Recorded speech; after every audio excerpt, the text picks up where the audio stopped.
Okay, Chief, you want to go ahead? Thank you. You're welcome. First, I'd like to thank all of you for attending here. We're going to keep it somewhat brief. Not a lot of details this time. The investigation is still ongoing, but we'll give you what we have so far. First, I would just like to let everybody know that we have heard that the New York State Trooper is out of surgery, and we're going to be, attending to make sure that she makes it out of there and is healing quick. We'll let the state police talk to that later, probably in coming hours or days. At 11:32 today, the Elmira Police Department responded to Eldridge Park upon the request of a New York State BCI investigator. The investigator had observed a wanted person who was walking in the area of Eldridge Park and summoned the assistance for the arrest. David G. Wandell, a 53-year-old white male from Elmira, recently came back to Elmira from North Carolina as a New York State parole absconder. An Elmira police officer went into the park, exited her vehicle, and attempted to place Mr. Wandell under arrest. As she approached him, he brandished a black-colored revolver and pointed it at her direction. The officer utilized her department-issued firearm and fired several rounds at the subject. The subject then fled from the area and was pretty much started to be set up as a perimeter because he was able to escape the visual of that officer. The description was broadcasted by other officers that were pretty much at the scene at the same time, and several officers from every agency in Chemung County responded. And for that, the Elmira Police Department is extremely grateful. The description was out. We checked on the officers. The officer did not suffer any injuries during the encounter, but around 11:45, an Elmira Heights police officer placed on the radio that they observed the suspect now in the area of Davis Street. And most resources and elements then left the area of Eldridge Park to go assist with locating the subject in the area of Woodlawn Cemetery. It is at that point where the investigation will be picked up by the New York State Police, so I'd like to let the state police carry on with the rest of the information. Thank you. Identify yourself. Sure. I'm going to move some notes here. I have to use some glasses, so I apologize. I'm Captain Mick Surtse of the New York State Police. I am currently the BCI captain. Say and spell your name, please. Sure. First name is M-I-C-K. Last name is S-Z-O-C-Z-E-I. As I mentioned, I'm the BCI captain for Troop E out of Canandaigua, which encompasses the Elmira area.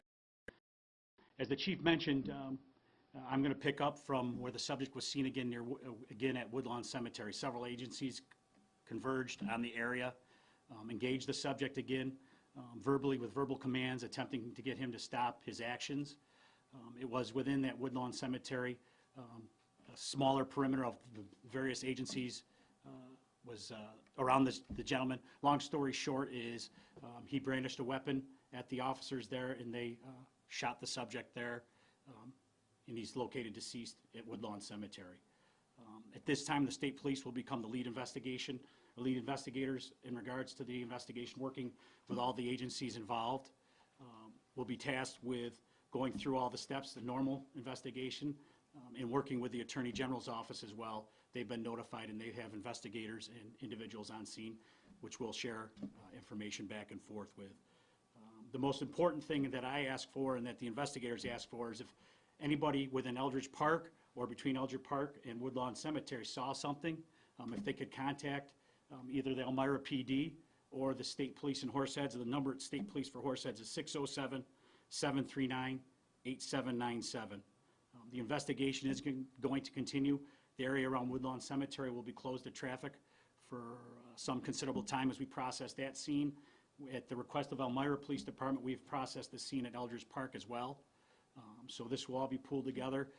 We'll deal with the District Attorney's Office. He's been advised too, and we'll work through that process as well as in regards to grand jury proceedings. That's all I have at this time. If there's any questions for any member of law enforcement, I'm going to enforcement just so we know who responded. We mentioned some of them. Elmira Heights PD, the Elmira PD, West Elmira PD, the Chemung County Sheriff's Office, Horseheads PD, New York State Parole, and the New York State Police. If I've got all those agencies, we're on scene. Thank you. Any other officers wounded? We had, the state police does have a member that was hurt, not by, no law enforcement officers were shot at either location. We do have an officer that was hurt responding to the scene, and she's currently receiving care. What's the name of the state trooper that was injured? I won't be releasing that at this time, just Okay. due to rules and regulations. Okay. We don't know her status right now. She's probably still in surgery, but that will be available, made through the PIO Okay. shortly. Are any areas in Elvis Park closed off? I believe we released the scene. I don't want to speak. I think we were finishing up there, but I can't be 100% sure. I know we were processing that scene. Okay. Any shots fired at officers that we're aware of? That we're aware of? Not at this time, no. We're not aware. We're working through that. Obviously, with the subject being deceased, the coroner, once we're done processing it, and an autopsy will be performed, and we'll get those results. Was this a solo mission, a group? It was one person involved. So He was on parole from North Carolina, you said? he was a New York State parole absconder, if I understand that correctly. Yeah, he had been in North Carolina, returned, and again, the BCI investigator recognized him on the streets, and it moved forward from there. And you said when the officer approached him and he brandished a gun, she then shot him how many times?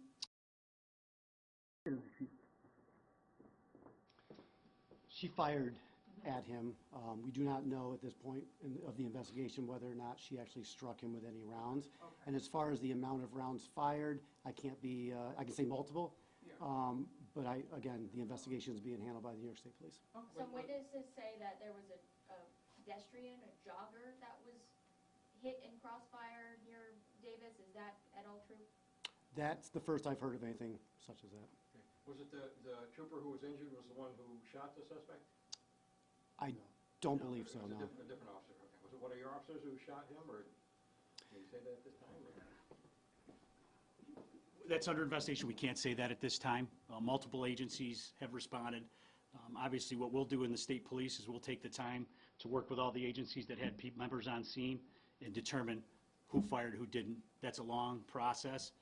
It's almost, again, it won't be the timeframe that we'd like, but we're going to do it right. So if it takes the right amount of time, that's what we're going to do. Do you know what he was on parole for, what his original conviction was for? I do not know. Will there We be can any get that to body you. cam footage released? Eventually, there will be. I'm not going to speak for the other agencies. The state police and Troop B do not have body cams at this time. We haven't gotten to that point. So on our part, we do not have anything to release. What do you have to say to the kind of quick response to make sure that he didn't really have time to fire, was caught quickly? I know unfortunately it ended in somebody's death, which again is unfortunate, but the bottom line is you just took several, 5, 6, 7, 8 agencies, brought them together, and they did the right job at the time. The subject brandished a weapon, and they protected themselves, and they took the legal action that they can. And I think that goes without anybody else being hurt, that we, other than the trooper responding. So The weapon recovered from the scene? the weapon is at the scene, yes. Here in Elmira, we've had at least 4 different shots fired incidents that I can think of in the last week. What are you all doing to ensure the safety? I know that our viewers are concerned about their safety. Again, I can only speak for myself. The chief and I met recently in the last few weeks, and the state police and Elmira PD will work together on combating some of those things. Obviously, it's not something we're going to issue to the public because that's not what we do. It wouldn't work that well. So, that's what we're doing. I can't speak if anybody else wants to speak. So I think you're all aware that we did secure a COPS grant about a year ago, which allows us to dump resources, specifically money to cover overtime for various agencies, to target some of these high crime areas. We've been doing it pretty regularly with our counterparts in law enforcement. We've targeted specific locations within the city of Elmira. We've worked with the city of Elmira, Elmira Heights, Horseheads, State Police. We've targeted some areas in the village of Horseheads that have been problematic. So having those resources, quite frankly, are very beneficial to all of us because unfortunately budgets kind of restrict us in some aspects of, what resources we can put out there. So we'll take advantage of that. We got an extension on the grant. We'll continue to do that and continue to work with everybody else to try to combat some of these issues. Are we going to continue to see collaborations like this happen when situations like this happen? It looks like.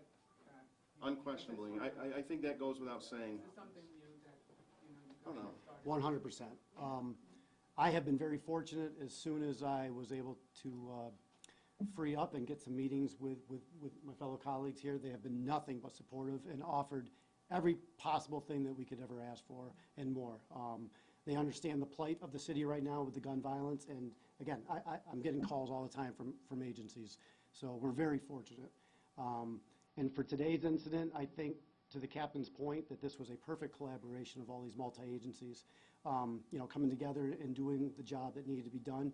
Unfortunately, a life was lost, and I hope everybody keeps that family in their thoughts and prayers, because nobody should have to deal with that pain and agony of the loss.